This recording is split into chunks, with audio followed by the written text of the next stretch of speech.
عايز تطلع فايرال، اتكلم عن ايس، اتكلم عن البوليس في امريكا، اتكلم عن اي حاجه تخوف الناس او ترعب الناس في امريكا، اي خبر يرعب الناس، زي مثلا الدنيا والعه وناس كتير بتتاخد ومعاهم جنسيات، ده حتى الامريكان نفسهم بيتاخدوا وبيترحلوا. طب بيترحلوا فين؟ مش عارفين، عادي.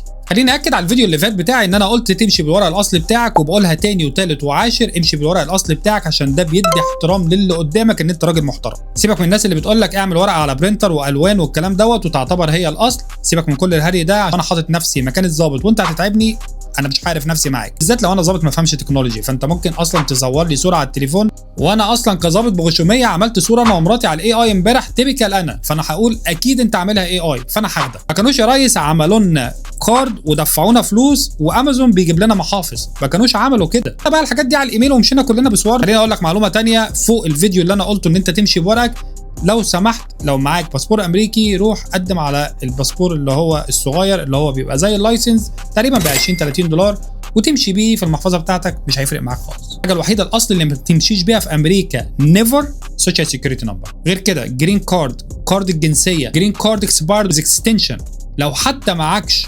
رخصه طلع بطاقه من الستيت اللي انت فيها ان انت ما بتسوقش، بس دي بطاقه بتقول انت عليك ايه او يقدروا يعرفوا عنك حاجات.